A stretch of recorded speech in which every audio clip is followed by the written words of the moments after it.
Jadi gini, haters itu kan sebenarnya adalah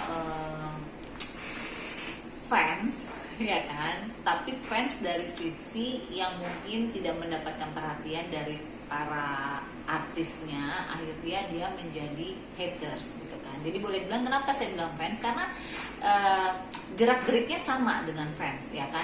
Dia memperhatikan orang tersebut, dia ngomentarin si artis tersebut gitu. Cuman bedanya kalau fans itu kan memuja, ya kan? Memuji gitu kan. Dia hal-hal positif lah yang dikeluarkan itu. Kalau haters bedanya dari hasil dia melihat, dia mengamati, yang keluar adalah hal-hal negatif. Nah, haters ini biasanya adalah orang-orang yang punya kecintaan berlebih terhadap sosok idola yang berseberangan sama si idola yang dia benci nih, ya kan? Misalnya ada orang suka banget sama aku nih gitu kan. Nah, tapi ada orang juga nggak suka sama aku. Nah, bisa jadi nih fans aku nih, dia bisa menjadi haters dari orang yang dia nggak suka sosoknya di sebelah sana yang sebel sama aku juga. Jadi sebenarnya ini lucu sih, saling nggak kenal tapi bisa saling mengeluarkan rasa personal dari pribadi orang itu tersebut.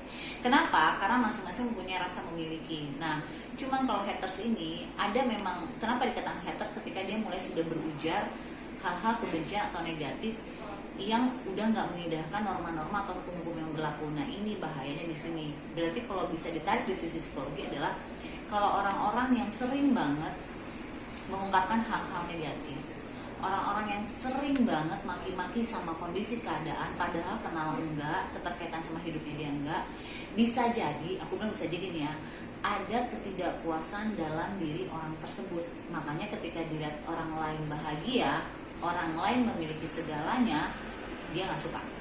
Nah, jadi kalau ada orang sering komen dan negatif terus setiap hari, mungkin ini saatnya kita berkaca nih. Jangan-jangan ada nggak beres sama diri aku nih, kok aku kayaknya sebel sama orang bahagia. Bisa jadi ada masalah, konflik dalam dirinya. Tapi kalau lihat sampai yang melakukan hal-hal yang mengancam jiwa si public figure itu, kalau melihat seperti apa sih Intan melihatnya secara psikologis? Iya, ini kayak tadi aku bilang di awal, jadi rasa dia memiliki, dia benci sama seseorang itu pasti karena dia mencintai seseorang. Nah, mungkin aja nih tokoh-tokoh atau selebritis yang dia cintai ini mungkin menurut kasat mata dia berseberangan, atau mungkin dalam kacamata dia ada hal-hal yang si artisnya dia, idolanya dia ini kayaknya perang sama si artis yang ini. Jadi intinya dia sebenarnya rasa memiliki yang berlebih kepada idola yang dia miliki. Jadi ketika si idolanya ini seolah-olah punya musuh, padahal belum tentu juga musuhan kan dua selebritis ini gitu.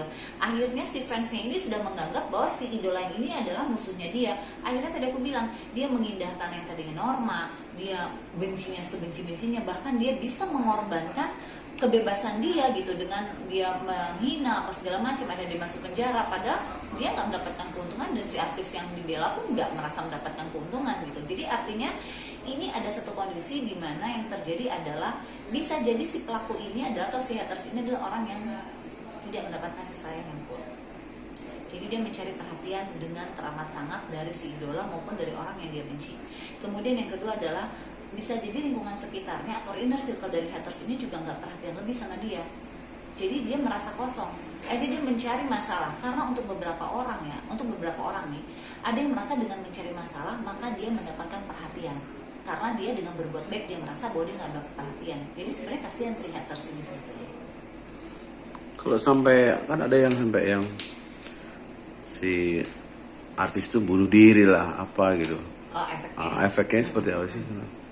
Ya. Haters itu kan ngeluarin kata-katanya kan negatif ya, dan haters itu bisa setiap hari loh mereka ngeluarin kata-kata negatif. Efeknya apa sih buat si artisnya gitu? Banyak banget efeknya. Kita kan nggak tahu nih si artis ini apakah dia punya karakter yang kuat apa enggak, apakah dia punya support system yang kuat apa enggak. Kalau misalnya dia nggak punya support system yang kuat nih, dia bisa jadi stres juga nih si artisnya gitu. Akhirnya bisa larinya kemana? Dia bisa jadi krisis identitas, jadi nggak percaya diri. Bahkan mungkin ada beberapa artis yang merasa nggak kuat sama tekanan dari para haters, akhirnya ke jalan yang salah gitu kan, karena dia mencari pelarian. Terus yang paling parah apa? Banyak deh, beruntung bukan di Indonesia ya, karena Indonesia itu segimanapun haters-hatersnya masih nggak berlebih seperti di negara luar gitu. Tapi kita tahu ada contoh-contoh dari negara Korea, contohnya ya beberapa artis Korea yang dia karena setiap hari dibully, setiap hari dia mendapatkan asupan-asupan dengan kata-kata negatif, akhirnya memutuskan bunuh diri. Bayangin loh, dari kacamata kita melihat dia udah cantik, dia sempurna, kemudian dia bergelimang harta, tapi ternyata dia bisa memutuskan untuk bunuh diri karena dia merasa tidak ada satu orang pun yang mencintai dia. Jadi ini bahaya banget loh, karena seperti halnya senjata tapi nggak kelihatan, cuman lukanya dan membuat seseorang menjadi rapuhnya ini sangat tinggi. Dan hati-hati, kita nggak pernah tahu kehidupan si selebritis itu seperti apa. Apakah dia sosok yang kuat, apakah dia punya support system yang kuat. Kalau dia sosok yang kuat dan punya support system yang kuat, maka pilihan untuk kayak bunuh diri atau apa itu sangat sedikit ya, bahkan tidak ada. Tapi kalau tidak ada, ini yang bahayanya dan ini yang mengerikan.